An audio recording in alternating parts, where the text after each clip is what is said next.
तो साल था 1996 और ये साल जापान के लिए बहुत ही इंपॉर्टेंट होने वाला था, मेनली जापान के फुटबॉल एसोसिएशन के लिए। उन्होंने इस साल इम्प्लीमेंट किया एक 100 साल का प्रोग्राम जिसमें वो 2092 तक वर्ल्ड कप जीतना चाहते थे जापान के साथ। इस प्रोग्राम का मेन पर्पस यही था कि अपने प्लेयर्स में इन्वेस्ट करे, अपने डोमेस्टिक लीग्स में इन्वेस्ट करे और अपने प्लेयर्स को एक अच्छे लेवल तक पहुंचाए। अपने प्लेयर्स को वो यूरोपियन लेवल में देखना चाहते थे। हर प्लेयर के साथ वर्ल्ड में compete करना चाहते थे और जापान को एक पावर हाउस नेशन बनाना चाहते थे।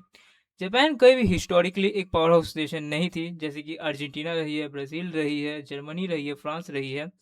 वो कहीं भी एक हिस्टोरिकली पावरफुल नेशन नहीं थे। इसलिए ये प्रोग्राम उनके लिए काफ़ी इम्पोर्टेंट होने वाला था। जापान के 96 के इस प्रोग्राम के बाद 98 में वर्ल्ड कप हुआ, जिसमें जापान ने क्वालीफाई किया और उसके बाद जितने भी वर्ल्ड कप हुए हैं, जापान हर वर्ल्ड कप में क्वालीफाई की है।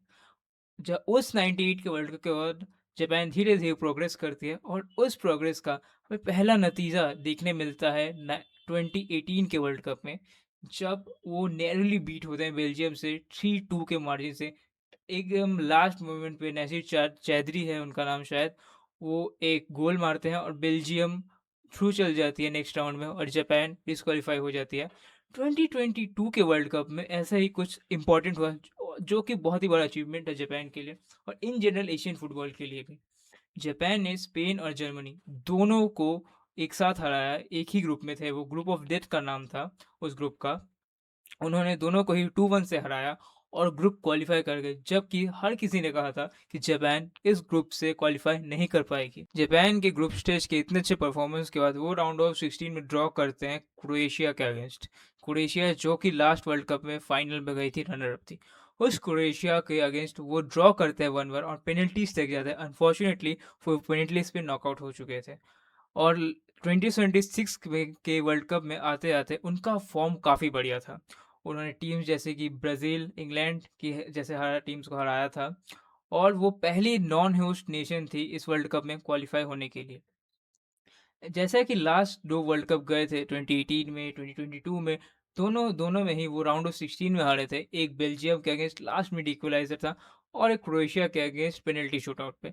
इससे तो हमें पता चल गया था कि जापान कोई अब ऐसी-वैसी टीम नहीं है, वो टॉप टीम्स के अगेंस्ट कम्पीट कर सकती है। पर क्या वो इस वर्ल्ड कप में राउंड ऑफ 16 को पार कर पाएगी और क्वार्टर फाइनल्स में फाइनली जा पाएगी? 2026 के वर्ल्ड कप में जापान का ग्रुप था नीदरलैंड्स, जापान, ट्यूनीशिया और स्वीडन। जापान का पहला मैच होने वाला था नीदरलैंड्स के साथ। नीदरलैंड्स हर एक वर्ल्ड कप में, यूरोज़ में वो एक डार्क हॉर्स रहती है क्योंकि उनकी टीम हमेशा एक अच्छी सॉलिड फाउंडेशन क्रिएट करती है। उनके पास हमेशा एक अच्छा कोर रहता है, अच्छा डिफेंस रहता है, अच्छा मिडफील्ड रहता है, अच्छे अटैकर्स रहते हैं और गोलकीपर भी अच्छा ही रहता है हमेशा।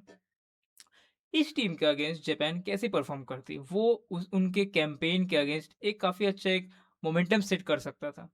फर्स्ट हाफ में जापान एक अच्छा नहीं खेल पा रही थी। डच डोमिनेट कर रही थी इस पोजीशन के साथ।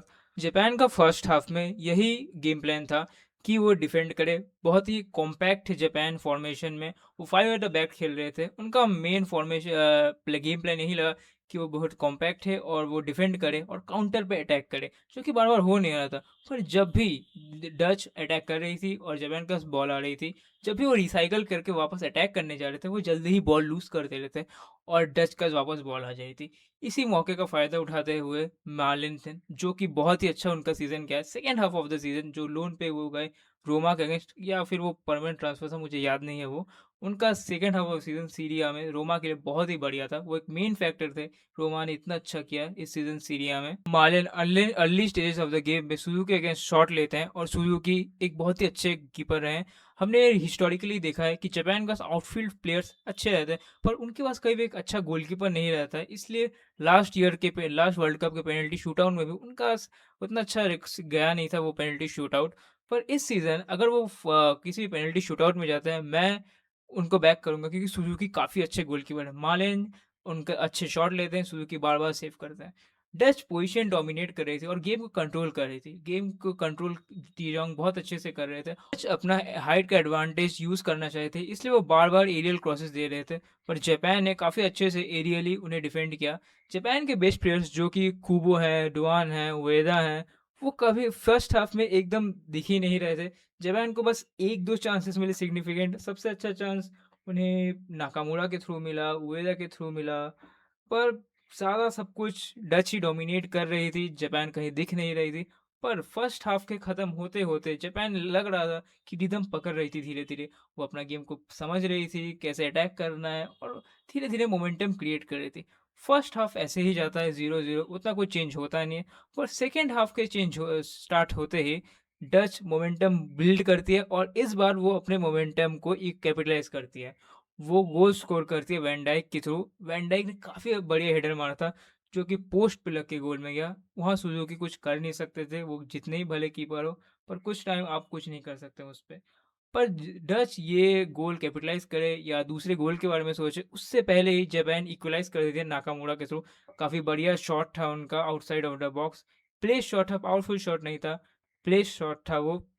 और स्कोर हो गया था 1-1। समरविल ने एक प्लेयर को कटाया और फार पोस्ट में बहुत ही बढ़िया शॉट बेंड किया, जो कि फिर वही पोस्ट पे लगी और गोल में आई। यहाँ भी सुजुकी कुछ नहीं कर सकते। समरविल का ये डेब्यू था वर्ल्ड कप में, उनका पहला डेब्यू, और क्या ही गोल मारा समरविल ने। समरविल ने गोल स्कोर किया 64 मिनट पे। जब उन्हें जापान को गोल पड़ा, तब उन्हें रियलाइज हुआ कि वो अब बस सिट बैक करके अटैक का होप नहीं कर सकते कि काउंटर पे अटैक करेंगे और हो जाएगा। जापान के कोच मोरियासु, जो कि काफ़ी अच्छे कोच हैं, उन्होंने 2022 में भी उन्हें मैनेज किया था, जब उन्होंने बड़े-बड़े टीम जैसे स्पेन, जर्मनी को अपसेट किया था, तब भी वो मैनेज करते। इस बार भी अपसेट का मैनेज कर रहे हैं उन्हें। उन्होंने कुछ सब्स्टिट्यूट किए, वो ईतो को लाए, सुगावारा को लाए, तोमियासु को लाए। इन प्लेयर्स के साथ जापान ज़्यादा अटैक करने के लिए जा रही थी और यही बार-बार अटैक करते हुए मोमेंटम क्रिएट कर रही थी जापान। जापान का कुछ अच्छे चांसेस भी आए, पर इस बीच कुबो को एक इंजरी हुई।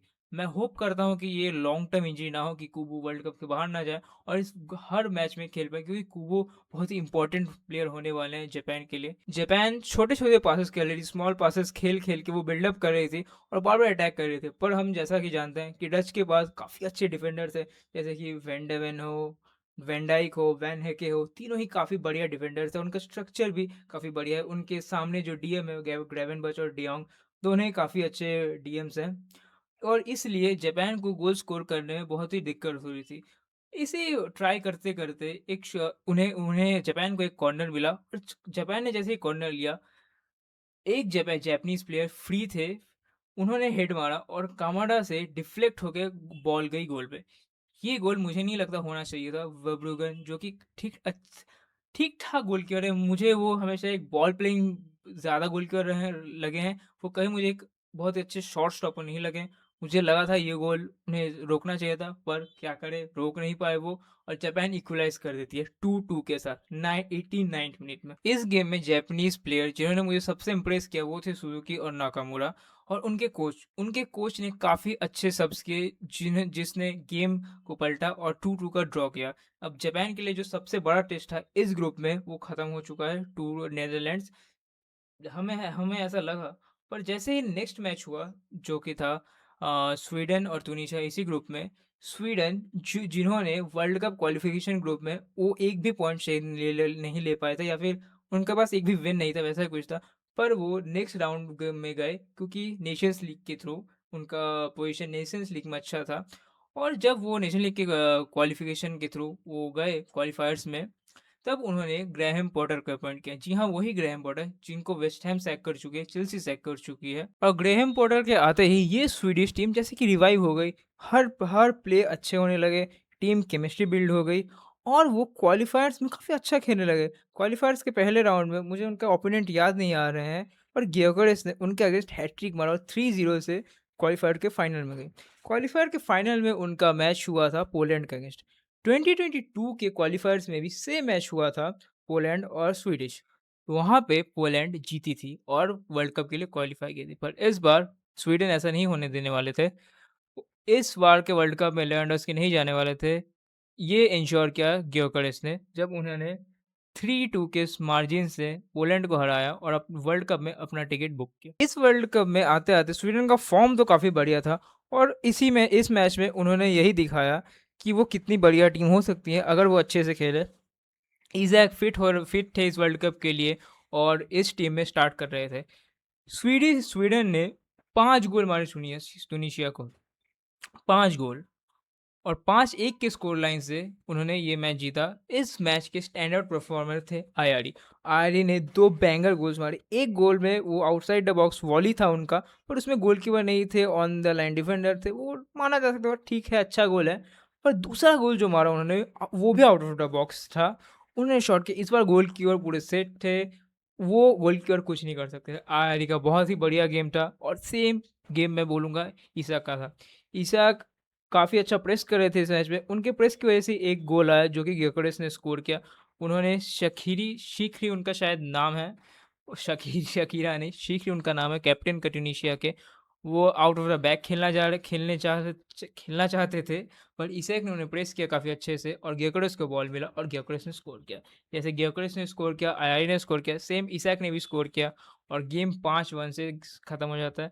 स्वीडन काफ़ी अच्छा खेल रही है। अब देखते हैं इस ग्रुप में सेकंड और थर्ड कौन आता है। फर्स्ट में बोलूँगा, फर्स्ट पता नहीं कौन आएगा, क्योंकि एक मैच में ड्रॉ हुआ है, दूसरे मैच में स्वीडन ने जीता है और स्वीडन जापान अच्छा मैच होने वाला है।